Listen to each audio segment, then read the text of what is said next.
항상 깨어서 늘 기도드리며 내 믿음 변치 않도록 날 도와주소서.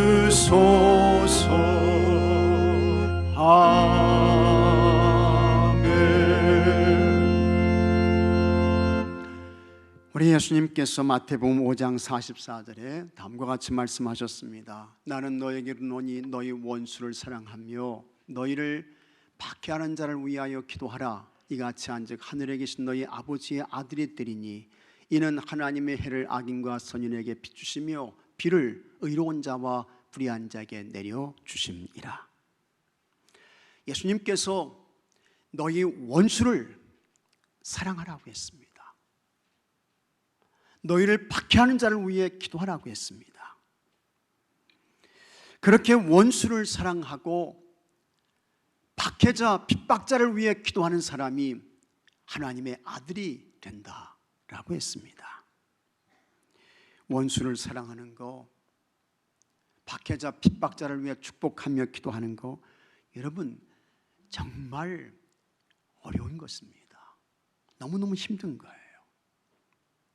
결심한다고 되는 것도 아니고 혀를 깨물며 다짐한다고 되는 것도 아닌 것입니다. 연약한 우리를 보혜사 성령님께서 도와주셔야 하는 것입니다. 성령님께서 도와주셔야 돼요. 그리고 마침내 성령님께서 은혜를 주셨습니다. 감동도 주셨습니다. 그래서 원수를 사랑하게 되었습니다. 박해자, 핍박자를 위해 기도하게 됐어요. 그러나 예수님의 말씀은 여기서 끝나지 않습니다. 하나 더 원수에게 그리고 박해자에게 해야 할 것이 있습니다. 그것이 뭡니까? 구제인 것입니다. 4절에 내 구제함을 은밀하게 하라. 은밀한 중에 보시는 너희 아버지께서 갚으시리라. 아무리 원수이고 아무리 박해자라 할지라도 그 원수, 그 박해자, 그 핍박자가 죽어가고 있다면 그를 구제해서 살리라는 거예요. 살려내라고 하는 것입니다.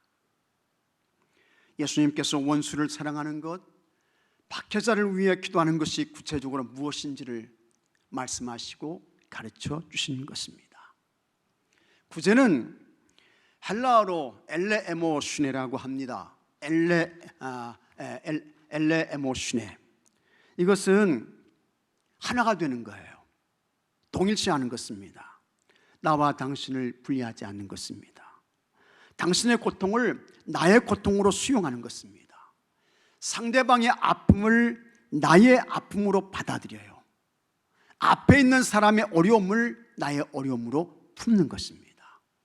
그래서 어떤 대가나 바람, 보상 이런 거 원하지 않고 먼저 말로 위로하고 격려하고 축복하고 그 다음에 말로 끝나면 아무것도 아니죠. 실질적으로 물질적인 도움, 경제적인 힘을 보태주는 거예요.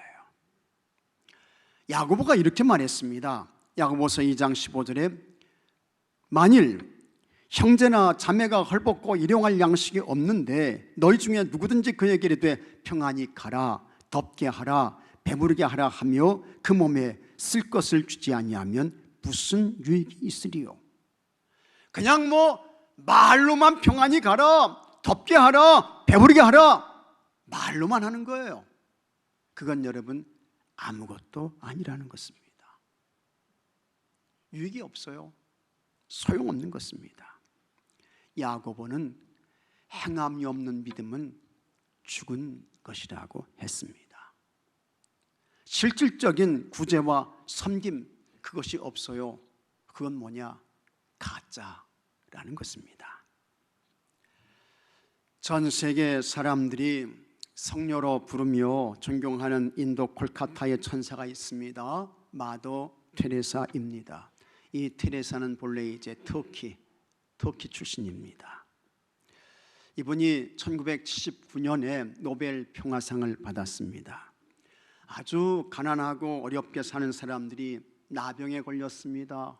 에이즈에 감염됐어요. 결핵이 왔습니다. 그런데 돌봐줄 사람이 없는 것입니다. 국가도 사회도 어느 누구도 도움의 손길을 펼치지 않아요. 테레사가 그런 사람들을 위해서 전 세계 123개국 610곳에 사랑의 선교회를 열었습니다. 그리고는 버려진 사람들을 돌보고 그들을 이제 살피는 거예요. 테레사가 인도에서 죽어가는 이들과 가난한 사람들을 위해 하루도 쉬지 않고 정신없이 하루 종일 그냥 동분서주하는 동분서주하는 모습을 사람들이 많이 봤어요. 그때 좀 똑똑하다는 사람들, 아주 비판적인 그와 같은 시각을 가진 사람들이 이런 이야기를 했습니다. 가난한 사람들에게 날마다 물고기를 잡아주면 더 게을러진다. 그거 하지 말아라. 사람들이 막 공격하고 비판을 했어요. 그러면서 물고기 주면 안 돼. 그 물고기를 잡는 방법을 가르쳐 줘야지. 이런 이야기를 하면서 테레사를 막 공격하고 비난하고 그랬습니다. 테레사가 저들의 말을 듣고 다음과 같이 말했습니다. 내가 돌보아주는 사람은 일어설 힘조차 없는 사람들입니다. 병들어서 자기 스스로 숟가락조차 입에 넣을 수 없는 사람들입니다. 정신 이상에 걸린 사람들도 있습니다. 그들에게 낚싯대를 들려줄 수 없습니다. 입에다 물고기를 넣어줘야 합니다. 그런 후 그들이 다행히 자기 힘으로 일어서게 되면 그때 당신들에게 보낼 것이니 그때 당신들이 낚싯대를 들려주시오. 맞는 이야기예요. 옳은 이야기인 것입니다. 구약 성경을 통해서 만나는 하나님은 엄격하신 정의의 하나님이십니다. 부정과 불법에 대해서는 징계하십니다. 심판을 행하시는 거예요. 그러나 동시에 하나님은 긍휼과 자비의 하나님이십니다. 하나님께서 다음과 같이 말씀하셨습니다. 신명기 15장 11절에 땅에는 언제든지 가난한 자가 그치지 아니하겠으므로 내가 내게 명령하여 이르노니 너는 반드시 내 땅 안에 있는 형제 중 곤란한 자와 궁핍한 자에게 같이 하겠습니다. 내 손을 펼지니라.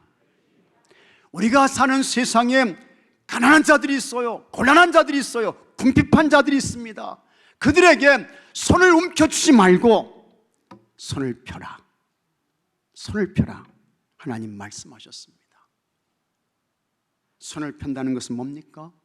도와주라는 거예요. 구제하라는 거예요. 섬기라고 하는 것입니다.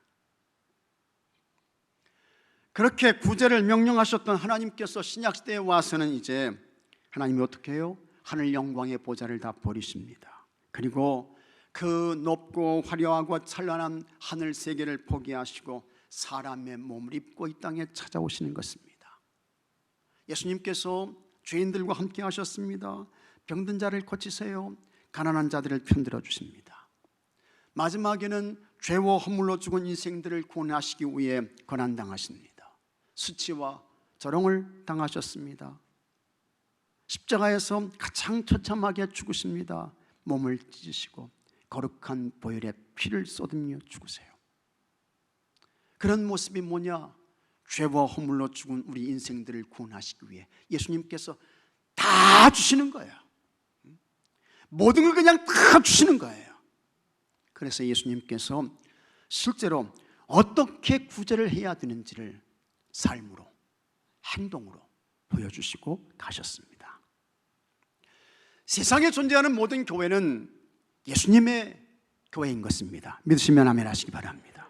마태복음 16장 18절에 내가 이 반석 위에 내 교회를 세우리니 음부의 권세가 이기지 못하리라.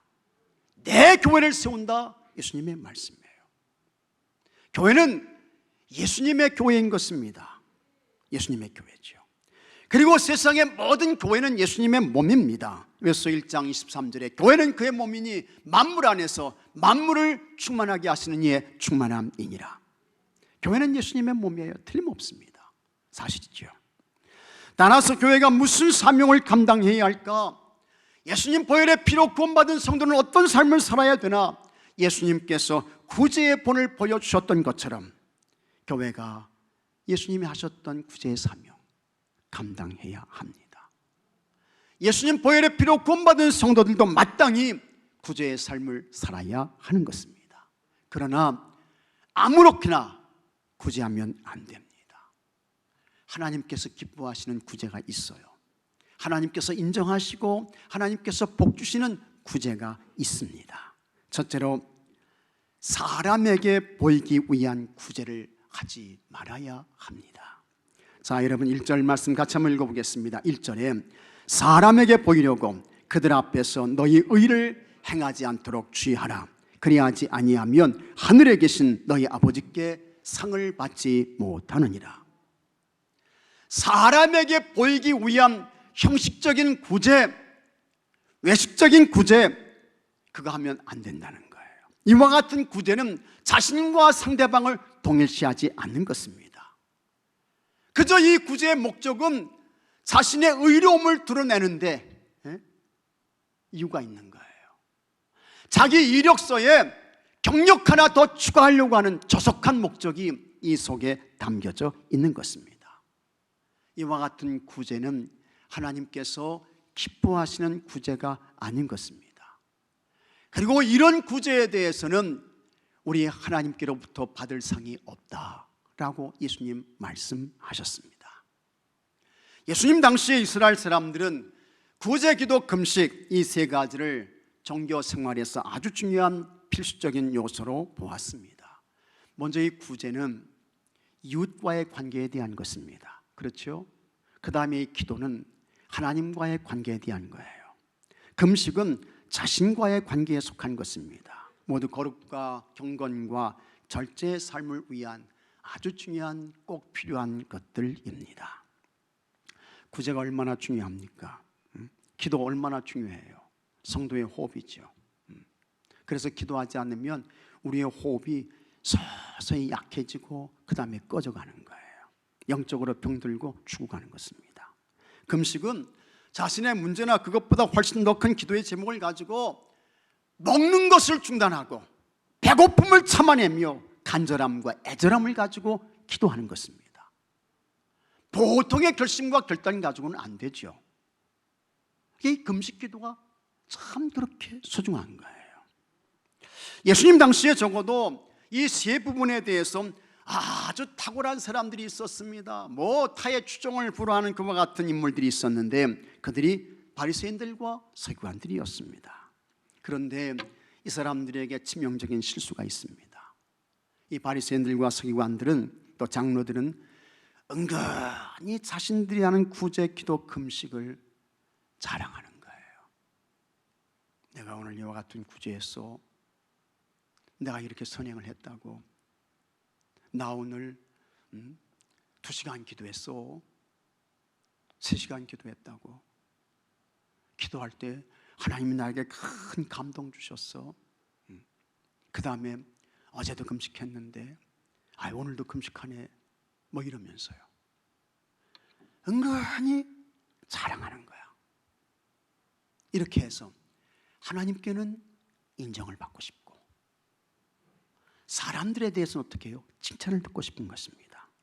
그러다 보니 거룩한 구제와 기도와 금식이 경건과 절제의 삶을 살기 위한 이 기도, 구제, 금식 이런 것들이 저급한 것이, 저속한 것이 되어버린 것입니다. 그래서 외식만 남아요. 형식만 남는 것입니다. 예수님께서 그런 바리새인들과 서기관들과 장로들을 그냥 막 혹독하게 책망하죠. 너희들 하나님께서 주시는 상 못 받아. 그러면 상이 없어. 예수님 말씀하십니다. 우리 하나님은 상을 주시는 분이십니다. 행한 대로 하나님께서 상을 주세요.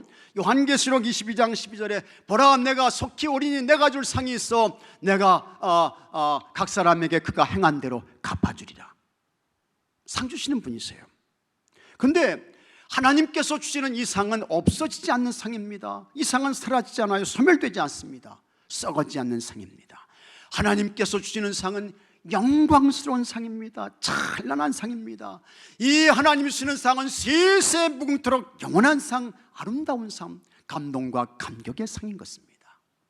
반면에 세상의 상은 어떠냐? 이 세상의 상은 없어져요, 사라져요, 소멸돼요. 나중에 다 버리게 되는 것입니다. 썩어지는 것입니다. 최근에 우리나라에 당근마켓이라는 것이 있습니다. 이 당근마켓은 무슨 가게를 열어놓고 점포를 열고 파는 그런 마켓이 아닙니다. 인터넷상에서 중고 제품을 거래하는 곳입니다. 그래서 이제 자기가 쓰던 제품을 이게 좀 필요 없네, 이렇게 해서 이걸 좀 다른 사람에게 팔아야 되겠다. 그러면 사진을 찍어서 이 당근마켓에 올려요. 그러면 필요한 사람들이 당근마켓에 들어와 가지고 그걸 검색하다가 이거 내가 필요하다, 그러면 와가지고 이제 싼 가격에 그걸 가져가는 거예요. 이 당근마켓에 가게 되면 없는 게 없습니다. 다 있어요.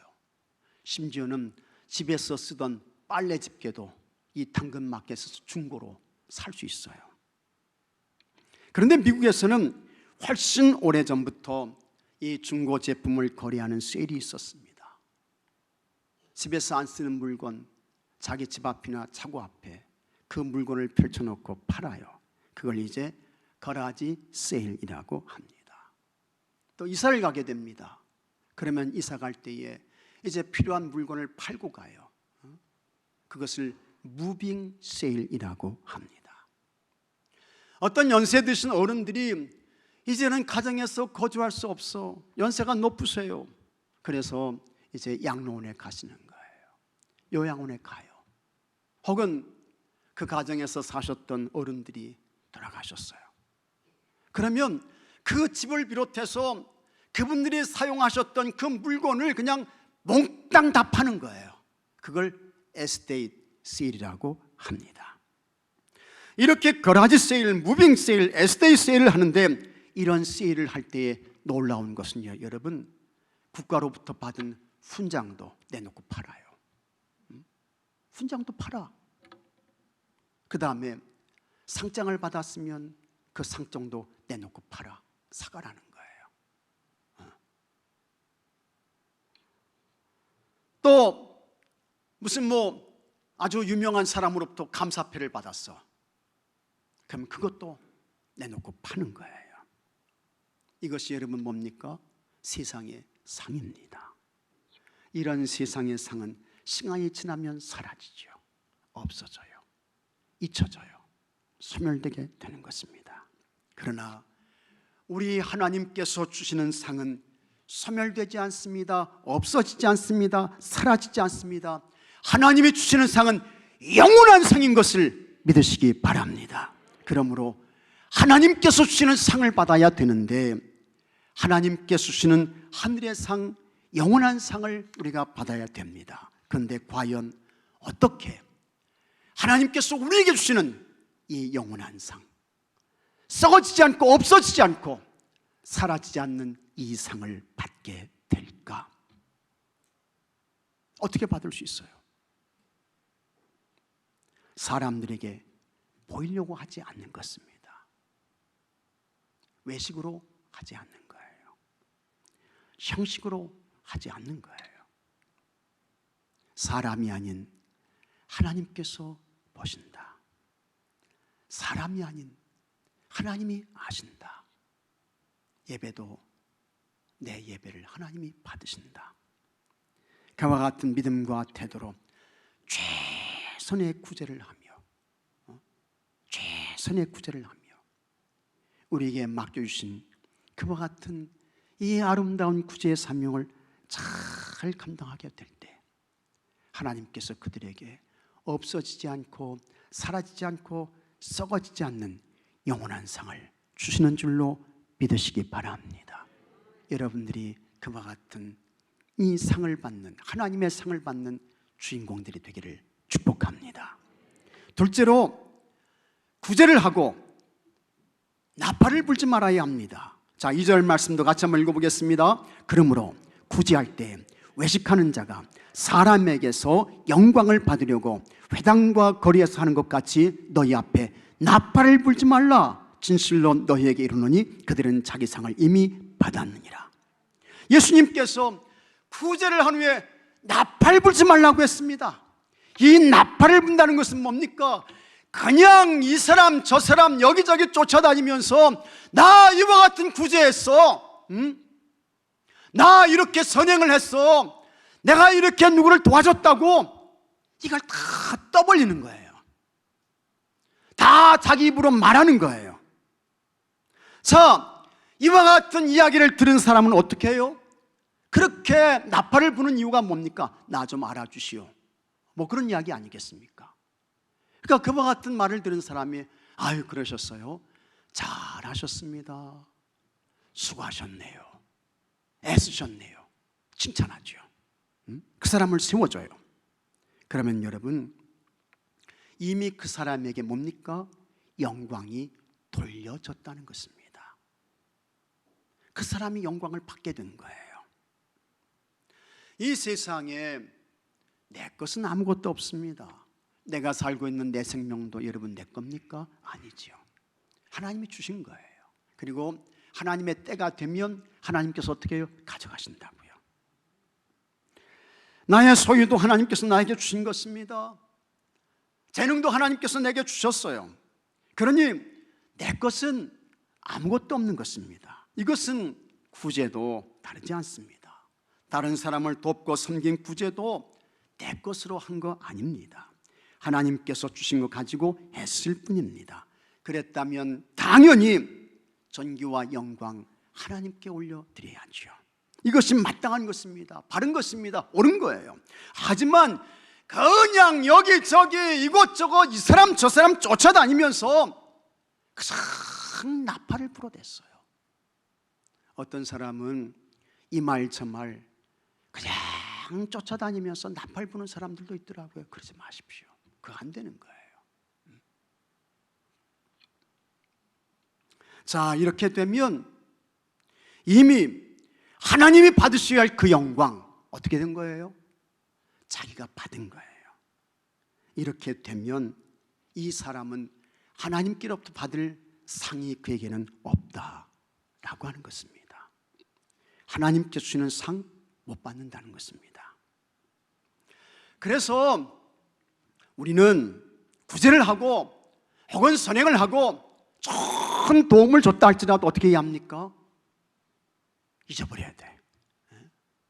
잊어버려야 됩니다. 기억할 필요가 없어요. 그냥 도움 준 것으로 거기서 끝나는 것입니다. 내가 저 사람 도와줬으니까 나중에 저 사람 형편이 좀 나아지면 나 좀 뭐 어떻게 도와주겠지, 뭐 부스러기도 좀 주겠지, 이런 생각은 아예 버리셔야 돼요. 이거는 성경적인 것이 아닙니다. 이런 마음과 생각을 가지고 있다고 하면 그 사람은 하나님께서 주시는 하늘의 상 못 받는다는 것입니다. 자, 이렇게 우리는 구제를 했어도 그냥 거기서 잊어버리셔야 돼. 거기서 끝나는 거예요. 그러나 우리는 잊어버려도 하나님은 기억하시는 줄로 믿으시기 바랍니다. 하나님은 아시는 거예요. 그리고 하나님께서 그에게 상을 주시는 것입니다. 성경에서 나팔은 하나님의 영광, 하나님의 임재, 하나님의 통치, 이와 같은 것들을 의미합니다. 그래서 이스라엘 백성들이 광야를 지날 때 나팔 소리를 들어요. 그리고 그 나팔 소리에 따라 진을 치게 되는 것입니다. 그 다음에 하나님께서 이제 또 나팔을 불라 하게 되면 그 나팔 소리에 따라 이제 진행하게 되는 것입니다. 하나님께서 임재하셔서 이스라엘 백성들을 다 모으라고 하면 두 개의 나팔을 불었습니다. 신명기 10장 3절에 나팔 두 개를 불 때에는 온 회중이 회막문 앞에 모여서 내게로 나올 것이요 했습니다. 천부장들만 모일 때에는 나팔을 하나만 불었어요. 그리고 나팔을 크게 불면 동쪽 진영이 전진했고 두 번째로 크게 불 때는 남쪽 진영들이 전진했습니다. 전쟁을 하러 나갈 때에도 나팔을 크게 불었습니다. 이렇게 나팔 소리는 하나님의 임재와 하나님의 통치와 하나님의 역사를 뜻했습니다. 그러므로 여러분, 사람 쫓아다니며 여러분이 행한 구제에 대하여 나팔 불 것이 아닙니다. 그래서 여러분이 영광을 받는다고 하면 하나님께서 주시는 상은 없다라고 하는 것입니다. 여러분들은 오직 하나님을 높이며 하나님께 영광을 올려드리는, 같이 하겠습니다. 감사의 나팔, 경배의 나팔, 찬양의 나팔 있습니까 여러분? 그리고 복음 전하시는 전도의 나팔, 이와 같은 나팔만 부시는 여러분들이 되시기를 바랍니다. 나 이렇게 구제했어, 나 이렇게 누구 도와줬어, 혹은 다른 사람을 비난하고 공격하고 그런 나팔 불지 말고 감사의 나팔만, 경배의 나팔만, 찬양의 나팔만, 믿습니까 여러분? 복음 전하는 전도의 나팔, 이와 같은 나팔만 불어서 우리 하나님께서 주시는 하늘의 상을 받는 은혜가 여러분들에게 있게 되기를 바랍니다. 셋째로, 오른손이 하는 것을 왼손이 모르게 해야 합니다. 3절 말씀 같이 한번 읽어보겠습니다. 너는 구제할 때에 오른손이 하는 것을 왼손이 모르게 하여. 아멘. 구제를 하는데 오른손이 하는 거 왼손이 모르게 해라. 이 말은 은밀하게 해라. 사람들 알지 못하도록 해. 그와 같은 말씀입니다. 세상을 살면서 참 가까운 사이가 있습니다. 가까운 사이. 그래서 제일 가까운 사이가 어딜까요? 남편과 아내, 참 가까운 사이입니다. 그렇죠? 그 다음에 또 부모와 자녀의 관계, 참 가까운 사이예요. 형제와 형제 사이도 가까운 사이고, 그 다음에 이제 점점 커가면서 친구 사이, 정말 가까운 사이인 것입니다. 그러나 이런 가까운 사이보다 더 가까운 사이가 있습니다. 그게 뭡니까? 오른손과 왼손입니다. 오른손과 왼손, 참 가까운 사이예요. 그래서 이 오른손과 왼손은 걸핏하면 이렇게 손을 붙잡아요. 지금도 여기 계신 여러분들 가운데 손을 이렇게 이제 붙잡고 계신 분들이 있습니다. 저희 고등학교 다닐 때 어떤 고등학교 선생님이 이 오른손과 왼손 이거 띄라고 그랬어요. 이거 이제 붙잡고 있으면 더 덥다는 거예요. 그래서 손 붙들고 있지 말아라, 뭐 그런 이야기도 했지만, 하여튼 걸핏하면 이 오른손과 왼손은 그냥 붙잡는 거예요. 그 다음에 누구 어떤 사람을 축하하고 축복하고 기쁘고 감사한 일이 있으면 그냥 이 오른손과 왼손이 서로 부딪혀가지고 박수를 쳐요. 박수를 세게 치게 되면 이 손이 벌겋게 달아올라왔는데도 그래도 멈추지 않고 박수를 치는 것입니다. 슬픈 일을 만나게 되면, 힘들고 어려운 일을 만나게 되면 세상 사람과의 관계는 끊어지잖아요. 헤어지잖아요. 당신과 나와의 관계는 이제 여기서 끝이다. 그렇지만 여러분, 이 오른손과 왼손은 슬프고 힘들고 어려운 일을 만났을 때는 더 꼭 붙잡아요. 그리고 손을 붙잡고 하나님께 간절히 기도하는 것입니다. 주의 도움과 은혜를 구하며 하나님께 기도해요. 이 오른손과 왼손은 항상 동행합니다. 그래서 결혼식장에도 같이 가고, 그 다음에 장례식장에도 같이 가는 거예요. 상을 받으러 갈 때에도 함께 가. 어려운 일, 힘든 일을 당해도 절대로 헤어지고 나눠지는 법이 없어요. 그것이 오른손과 왼손이라고 하는 것입니다. 그런데 예수님께서 구제할 때 오른손이 하는 거 왼손이 모르게 해라, 예수님께서 말씀하세요. 이거 뭡니까? 감춰진 구제를 하라고 하는 것입니다. 숨겨진 선행을 하라는 거예요. 그래야 그 구제를 하나님께서 기억하시고 그거 갚아주신다 라고 하는 것입니다. 구제할 때 오른손이 하는 것을 왼손이 모르게 한다는 것은 예루살렘 성전과 연관이 있습니다. 예수님 당시에 예루살렘 성전에 비밀의 방이 있었습니다. 이것을 히브리어로 마몬트라고 했습니다. 숨겨진 창고, 숨겨진 보물, 그와 같은 의미인데 이곳은 이스라엘의 남자들만 들어갈 수 있었어요. 이스라엘의 뜰이라고 하는, 성전 뜰이라고 하는 그 북쪽 끝에 방이 하나 있는데 그게 바로 숨겨진 창고, 숨겨진 보물이 있는 은밀한 곳이었습니다. 이스라엘 사람들은 구제하는 사람을 의인이라고 생각했습니다. 그래서 자신이 구제를 하려고 하면 원하는 만큼 돈을 가지고 가서 숨겨진 그 비밀 창고에 돈을 넣고 아무도 모르게 조용히 나오는 거예요. 그리고 자신이 생각하고 판단하기에 내가 지금 현재 위치가 너무 힘들고 어려워서 나에게 구제가 필요하다, 그와 같은 사람은 비밀의 창고로 가가지고 필요한 만큼 그곳에서 돈을 가져왔습니다. 그런데 중요한 것은 누가 돈을 놓고 갔는지 그 구제 사람을 몰라요. 또 어떤 사람이 돈을 가져가서 구제를 받았는지 그 사람도 모릅니다. 구제를 한 사람도 모르고 구제를 받은 사람도 모릅니다. 철저하게 비밀에 붙여졌어요. 그때에 아시는 분은 딱 한 분, 하나님밖에는 없는 것입니다. 만약에 구제한 사람이 구제받은 사람을 안다면 자신도 모르게 이 구제를 받은 사람을 만나게 되면 교만해지는 거예요. 야, 내가 너 도와줬어, 으쓱해지는 거예요. 또 구제를 받은 사람은 구제해 준 사람을 보면 미안한 마음이 들어서 그에게 허리를 숙이게 되는 것입니다. 이렇게 되면 하나님께서 주시는 은밀한 상을 받지 못한다는 것입니다. 그러나 하나님만 아시죠. 그래서 구제한 사람도 모르고 구제받은 사람도 모르는데 하나님만 아시는 거예요. 그때 하나님께서 갚아주신다는 것입니다. 여기 4절 말씀 보면 다시 한번 같이 한번 읽어보겠습니다. 은밀한 중에 보시는 너의 아버지께서 갚으시리라. 아멘.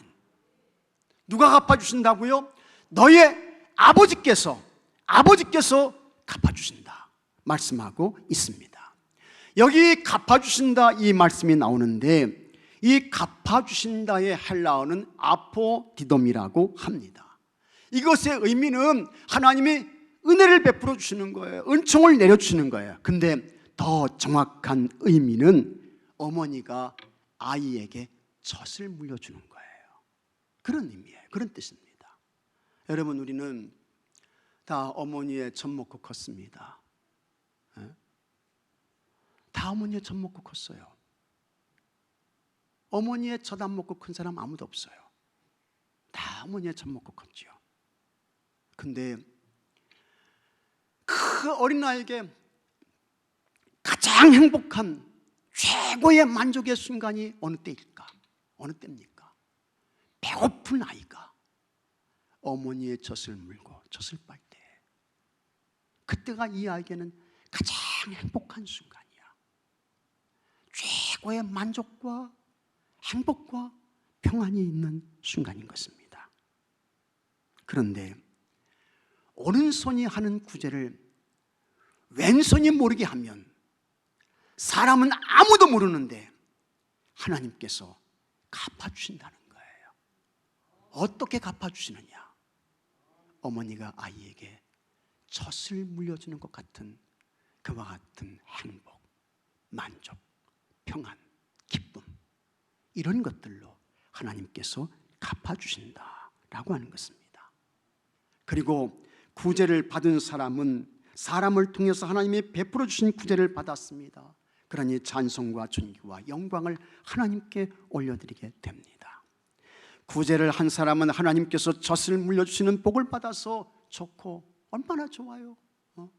하나님이 찾아오셔서 참 구제한 그 주의 성도들에게 젖을 물려주는 것 같은 은혜를 주시는 거예요. 또 구제를 받은 사람은 하나님께 영광과 찬송을 올려드려서 하나님 기뻐하시고, 그러니 구제를 한 사람도 구제를 받은 사람도 모두 부족함이 없게 되는 것입니다. 여러분, 구제는 부담이 아닙니다. 섬김과 나눔은 여러분과 우리 교회를 궁핍하게 하지 않습니다. 다시 한번요, 섬김과 나눔은 여러분과 우리 교회를 절대로 궁핍하게 하지 않습니다. 잠언 11장 24절에 이와 같은 말씀이 있습니다. 흩어 구제하여도 더욱 부하게 되는 일이 있나니 과도히 아껴도 가난하게 될 뿐이니라. 구제를 좋아하는 자는 풍족하여질 것이요 남을 윤택하게 하는 자는 자기도 윤택하여지리라. 다 같이 아멘. 참 하나님의 말씀이에요. 구제를 좋아하는 자는 풍족하여질 것이요 과도히 아껴도 가난하게 된다. 남을 윤택하게 하는 자는 자기도 윤택하게 된다. 오른손이 하는 구제를 왼손이 모르게 부지런히 힘껏 해서 하나님의 기쁨이 되고 하나님께서 젖을 물려주는 것 같은 은혜와 복이 우리 교회와 여러분들에게 있게 되기를 바랍니다. 다 같이 기도합시다. 하나님 감사합니다. 감사합니다. 아버지 하나님, 아주 진실한 마음으로, 긍휼히 여기는 마음으로, 아버지 하나님 동일시하는 마음으로 선한 구제의 삶을 살아내는 교회가 되게 하시고 성도들이 되게 해주시기를 기도하고 간구합니다. 섬김과 구제, 나눔 절대로 부담이 아니고 하나님의 축복의 통로인 것을 알게 하여 주시옵소서. 그러나 사람에게 보이기 위한 구제, 세상 사람에게 나팔을 부는 구제, 그와 같은 구제는 아닙니다. 오른손이 하는 것을 왼손이 모르게 해서 하나님께서 젖을 물려주시는 것 같은 은혜와 복을 받고 누리는 우리 교회와 성도들이 되게 하여 주시옵소서. 우리 주 예수 그리스도 이름으로 기도하옵나이다. 아멘.